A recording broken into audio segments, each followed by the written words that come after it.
You're listening to the Geriatric Mamas podcast with Jessica Raziri and Sonia Tapley.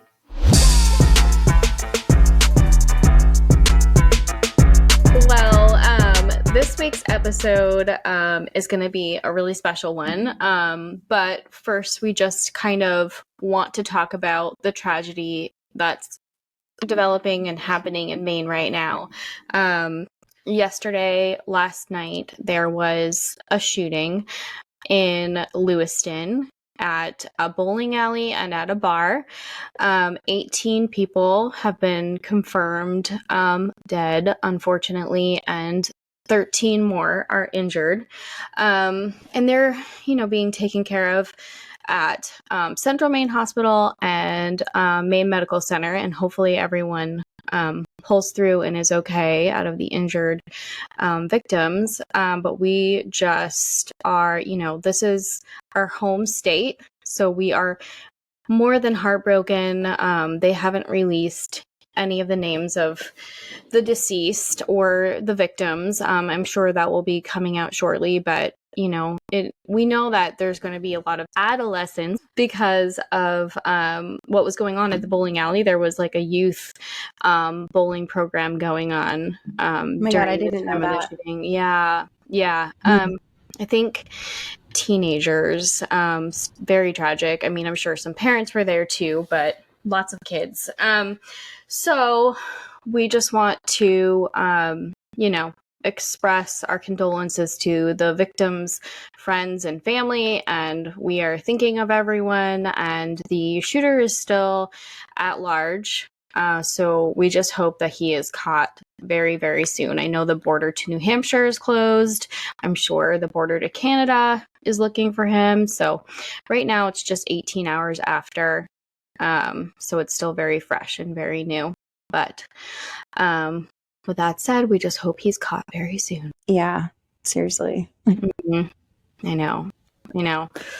Everybody's been up all night, like the police and Governor Mills and everyone. They just look absolutely exhausted. But, they're sending in people from Massachusetts, people from New Hampshire. Senator King is coming over. It's just, it's crazy too that it's like, it's because like Lewiston is like about an hour north of where we're from, but what's crazy is that it's like, he has a lot of ties to Saco, like where I grew up, and I think they said he was training, like there's like I think it's like a military base. I know exactly where it is. It's on military training center in Saco.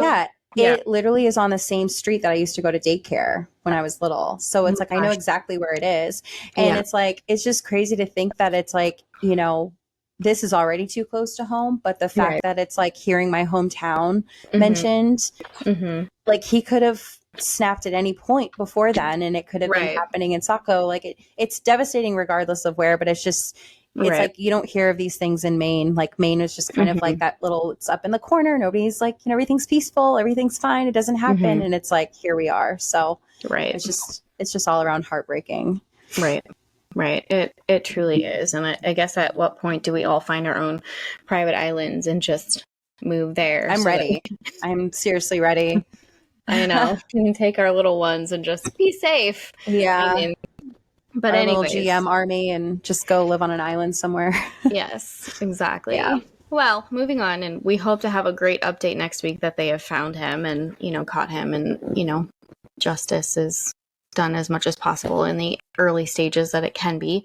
But we have a very exciting guest with us here this week. We have Suzy Lofton Bullis of Old New Mom, and she is here just to kind of tell us her experience becoming an old new mom, and also a topic that our listeners have brought to us quite a few times. And so we're excited to get Suzy's take on that as well. So with that, we are going to go ahead and get started. Hi, Suzy. Hey, ladies. Thank you for having me. Yes. Thank you for accepting our offer. Yes. Thank you for We're being so happy here. to have you. Yes. So Suzy has a beautiful blog. It's called Old New Moms. It's a blog for motherhood after 35. And she also has her Facebook group, Old New Moms, moms with babies at 35 or older. And this page has just grown so rapidly over the span of 10 short months. And I and a few of our other friends have joined this group over the last year, and people just ask some of the best questions on there. They ask some great anonymous questions that are super personal. And then they also ask just regular, everyday, old, new moms questions. So it's just been really inspirational being a part of the group, and I love it myself. So, yeah. Oh, thank you guys for, letting me talk about it. And thank you for being members. Yeah, it's funny. I had to chuckle when you said something about anonymous posts because, we have a moderation team, and it's sort of an inside joke, that we're the anonymous old new moms. Yeah. So we get a lot of anonymous posts. I love that. Yes. Yeah. We're actually going to hit 100,000 members today. That's Oh my amazing. gosh. Congratulations. 99,844. Oh my gosh. That's amazing. It's so amazing. Yeah. And it's so funny. This page is so This page is so popular. I just realized I didn't actually hit my microphone because we're not using this one. I was like, Jessica's going to yell at me. You're good. But I was on the page yesterday, and somebody just had their baby, and obviously so excited. And they were like, I've been waiting 9 months to share on this group page that my baby is here. And I was like, how amazing is that? Seriously. I love that. We get a lot of first, I'm not ready to share this on my personal page, but I wanted to share this with you. I mean, so that it actually isn't a community is pretty cool. I think I had no idea what I was doing when it all happened, but it's been really awesome to watch it grow. Yeah. How old, I know I'm kind of going off script here for a second, but how long ago did you start the blog? Oh, you terrified me. I thought you were going to ask me how old I am. No. Oh my God. I would never. Did I remind you what kind of podcast this is? So it started 3 years ago, the blog, and then the group shortly thereafter. And so we just had our third birthday, and yay! And it started. So of course, clearly because of my age, I love Facebook. I'm trying to learn Instagram. I don't even know what TikTok is, but I was in another Facebook group. It was called One and Done and or On the Fence. So it was like women who. So I had my my 5-year-old, at 38, and I think. My husband and I really weren't sure, whether he was it, or if we were going to, go for another one. So I joined this group about, being on the fence. And I noticed pretty quickly that most of the women in there were of a certain age, right? And so it made me realize that, this decision weighs more heavily when the clock is ticking, right? And so anyway, it was actually on my 40th birthday that I got the whole idea of Old New Moms. I wrote the first blog entry, which was about that decision, about all of the things you have to think about when making the decision as to whether or not to try, at a certain age. And so anyway, and it just kind of grew from there. We got, a couple of blogs picked up by Scary Mommy, which was pretty cool. And then, like I said, the group, it exploded over 10 months. We were adding more than 1,000 members a day. It got crazy. And then, it's been a little bit more steady in the last couple of months. But again, hitting 100,000 will be a pretty big milestone. And that's so awesome. Yeah, there's definitely a need, that's definitely a demographic that's often ignored. And we've been running into that too with doing this, just people are just coming out from all over oh, thank God, and so Yeah, what you do is awesome for sure. I think that people are starting to recognize that it's like it's the growing segment of motherhood, right? So exactly.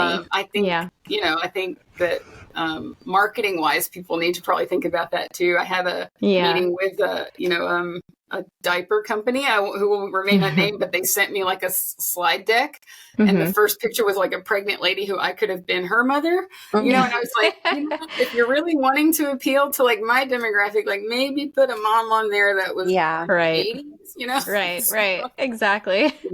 But, and Jessica and I just did. Sorry.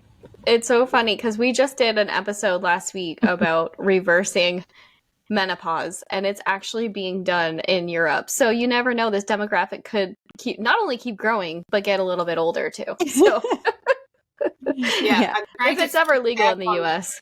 What's that? Oldest, we've got a fair number of moms having babies in their 50s, So, it's pretty awesome. And I'm really glad that they have a community, right, of people can really sort of understand that it's just a different experience all the way around, from pregnancy to like, I'm getting ready to have one in kindergarten. Like I will clearly be the only AARP member, and so, it is sort of like, it's nice to be able to like explain that to people who get it, Yes. Yeah. Exactly. Well, I think this is a good segue. I have some questions for you.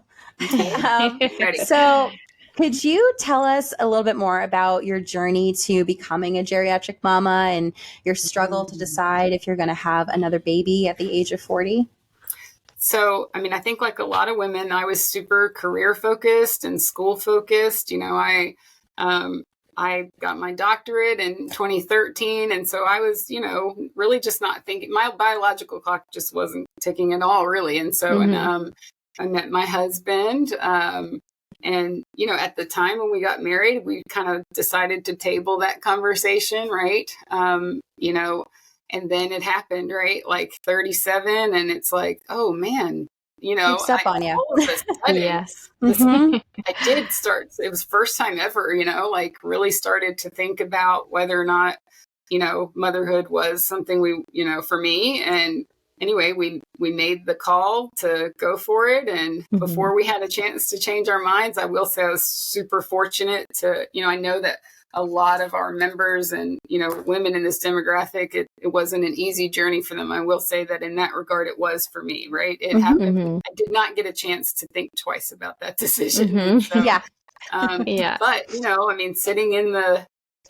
OB office, looking around, and it's like, holy cow, I could literally be the mother of half the women in here. And that's, it was different. Right. And so, in terms of whether or not, to have a second, so that was, it's funny, my first pregnancy, they acted like it was like Guinness World Book material, right? I had like 17 ultrasounds, 17 ultrasounds, 17. Right? Like, maternal fetal medicine specialist, like all the stuff, right? Second one, and everybody's calling you high risk and everything, and you're just like, okay. Like elderly was in there, and elderly, come on now, right? Like, my feelings got hurt a lot in the beginning. I'm really over it now, but but like again, at 40, really thinking about it, and it was like, I called it paralysis by analysis, right? Like I was thinking about all the things, like, do we tempt fate again, right? We were so lucky the first time, and like, and then thinking about my parents at the time were, in their 70s, and, like there's just all the things, right? Am I being selfish to think about this? What I didn't know when I wrote that blog is that I was already pregnant. And so, oh, cool. So like, spoiler alert. Literally 6 weeks after I published it, we found out. And so, so we had,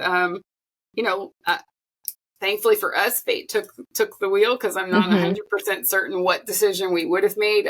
Obviously now, I can't imagine our lives any differently. It's insane. I will say that, like, for us being the age we are, like chasing around a 2-year-old and a 5-year-old, right?